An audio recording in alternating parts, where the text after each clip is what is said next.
Visita conyugal. Mientras Alejandro terminaba de abrochar la hebilla del cinturón negro que llevaba ese día, Sergio se ataba los cordones de sus zapatos negros que esa misma mañana había boleado. Para esa hora, el brillo en la punta de ambos zapatos ya estaba opaca y más aún por la penumbra del cuarto a pesar de ser apenas las 5 de la tarde. Abrir las cortinas azules solo fue para dar aviso que todo había terminado.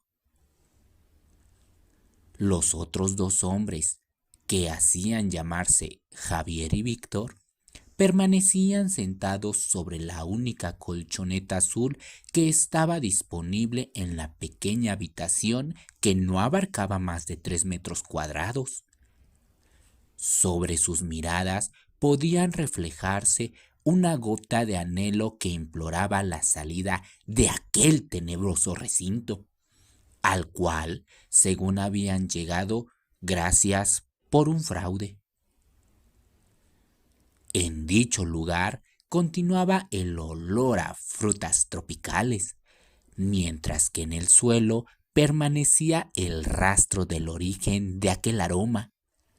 Sobre las paredes también quedaban diminutas manchas, las cuales, posiblemente, pronto serían sustituidas por otros aceites con diferentes fragancias. Al menos eso lo aseguraba Sergio, quien se mostraba muy satisfecho por las horas de aquella tarde que habían revivido el tacto de su espalda hasta el interior de sus entrepiernas. Javier levantaba una pequeña bolsita oscura que se encontraba debajo del tambor de concreto que sostenía la rasgada colchoneta. Después le hizo un nudillo y se la entregó a Sergio, quien inmediatamente la colocó en uno de sus bolsillos traseros mientras sacaba un billete de Morelos para entregárselo a Javier. Alejandro también sacó un billete similar, pero cayó sobre la mano de Víctor acompañado de una caricia. Los cuatro hombres se vieron los unos a los otros. El ritual había llegado a su límite establecido por los involucrados y los actos serían parte del libro de la vida tras los barrotes. Tan ancho, tan antiguo, tan largo que era difícil de leer. Aquellos más osados revivían las palabras plasmadas en las hojas del espacio, escenas invisibles para los ojos, sin embargo, fértiles para la imaginación pura de la carne. Sergio y Alejandro se despedían cortésmente de aquellos muchachos no mayores a los 30 años. Tanto Víctor como Javier se mostraban agradecidos. Empero, a Víctor la perturbación lo acechaba. Esto se debe por haber sido su primera vez. Javier miraba indiferente a su compañero debido a que éste nunca fue obligado para ceder a tal situación. Por otra parte, en su mente la serenidad jugaba con sus neuronas, pues calificaba como espléndida esa tarde que aún no era alcanzada por la oscuridad total. Los prestadores de servicio se reincorporaron con sus demás colegas en uno de los patios principales donde se llevaba a cabo la kermés dominical. Sergio guiaba a Alejandro entre aquellos muros grises y barrotes oxidados. Después de todo, también había sido la primera vez de Alejandro. Antes de salir, Ale se detuvo en uno de los puestos, donde compró una pulsera negra adornada con grecas. Tras casi 2 horas de entrega total, el hambre y el cansancio eran inminentes. Aunque Sergio sugirió comer algo antes de salir de aquel lugar, Alejandro sostuvo que prefería esperar a la salida, pues aseguraba que la higiene en esos puestos era tan escasa como la heterosexualidad misma. Por tal motivo, ambos jóvenes se preparaban una vez más para atravesar la larga barrera de filtros. Mientras caminaban, Alejandro no lograba borrar las escenas creadas en aquella experiencia. Es más, tampoco sabía por qué Sergio lo había convencido de visitar aquel lugar. Pese a ello, la dulzura y el morbo del cuerpo de Víctor reemplazaban aquellas diminutas sensaciones de culpa. Con solo recordar el momento que plantó su vista sobre él, un bulto oscuro se asomaba donde yacía el cierre de su pantalón. Sergio fue el primero en abordar a Javier, atraído tanto por la silueta esbelta como por el corte casquete corto con patillas cuadradas. A su parecer, esas manos delgadas y apiñonadas podrían hacer maravillas una vez que poseyeran su cintura. Víctor fue más difícil debido a que era uno de los más aislados, por lo que el ahora predilecto tuvo que fungir de conducto para atraerlo a la ceremonia. Tras una charla que duró apenas los 10 minutos, los dos veinteañeros se acercaron rápidamente para cerrar el trato con sus visitantes. Durante la sesión, se acordó que Javier dominaría a Sergio, mientras que Víctor lo haría con Alejandro. Los roles no cambiarían debido a que la virilidad tendría que mantenerse en todo momento sobre los brazos y piernas de los verdugos. El pago sería de cuota mínima sin incluir la protección y fluidez de los miembros. Ese detalle era responsabilidad de los solicitantes. El acuerdo se firmó sin más preámbulos. Javier fue quien los dirigió hacia el aposento privado que ya los esperaba. El último en entrar fue Víctor, cuyo nerviosismo era inevitable de manifestarse a través de la humedad de su frente. De uno de sus bolsillos, Sergio sacó una bolsa negra de nylon, de la cual cayeron algunas envolturas cuadradas y plateadas. En ellas resaltaba una imagen sugestiva de placer. Dos líneas paralelas entraban en una circunferencia, mismas que desaparecían al pasar al otro lado. También cayó una botellita que retenía un líquido transparente. Para un mayor gozo, una mejor lubricación, decía la etiqueta. Posteriormente, la bolsita negra tuvo lugar en el suelo, por debajo de la plancha de cemento. El inicio era inminente. Javier se colocó enfrente de Sergio, poniendo sobre sus hombros las manos mismas que lo empujaron hasta quedar arrodillado frente a él. Alejandro esperaba ansioso algún movimiento de su señor.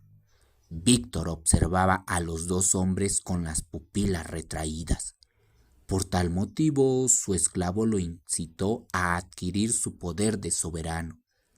Con 4 de sus dedos, exceptuando al meñique, sobó la aún flácida herramienta de su señor al tiempo que mordía con sus labios lentamente el cuello del rey. Esa misma sensación de cosquilleo que Alejandro lograba grabar en la memoria de Víctor abonó a que apareciera un potente y grueso sable. Mientras tanto, sobre la garganta de Sergio era sumergida la espada de Javier. Esa poderosa herramienta recorría la manzana del pecado hasta las faldas del cuello. Bajaba y subía a voluntad del portador del órgano mágico.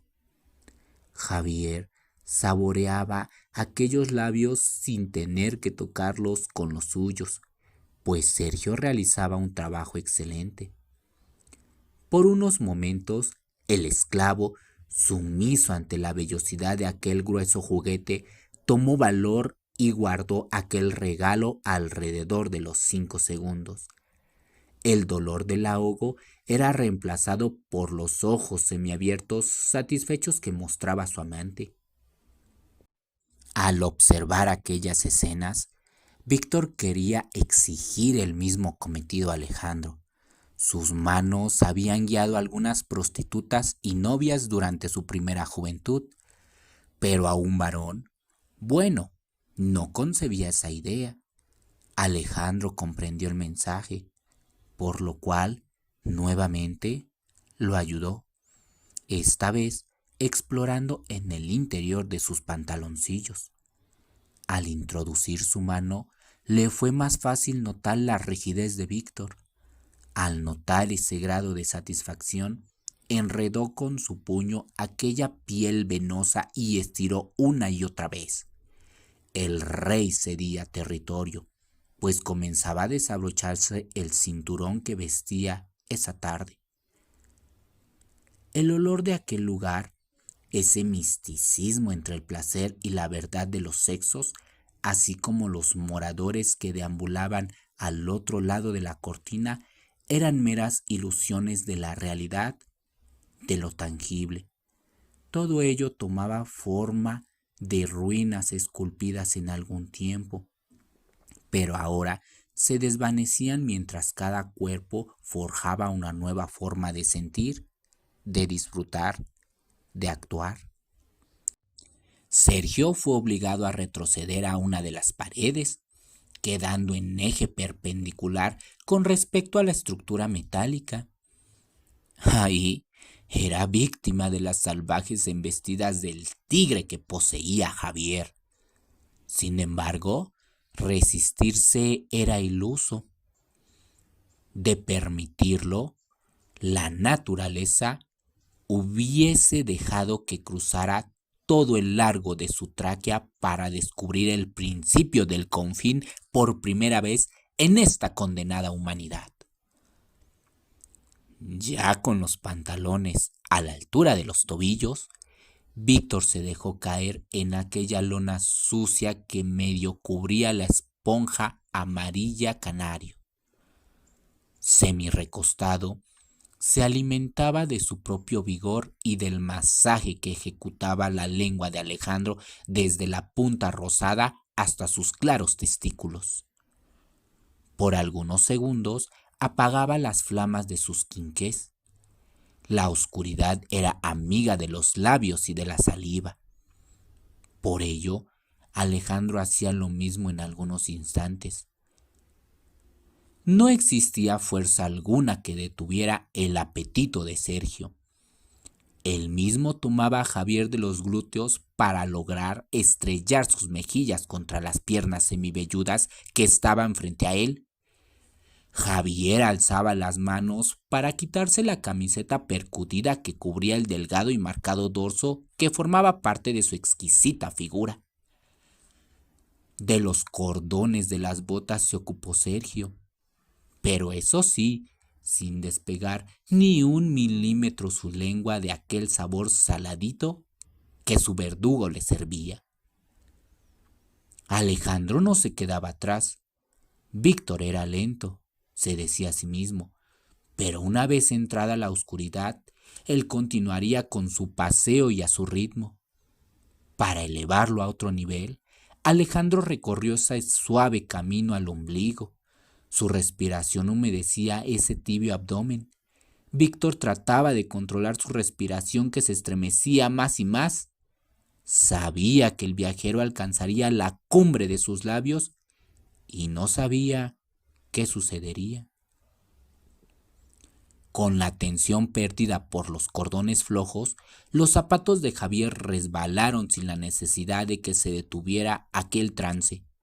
Finalmente, Sergio podía gozar de aquella escultura similar al David. La suave piel se ajustaba a los muslos pequeños, pero bien proporcionados.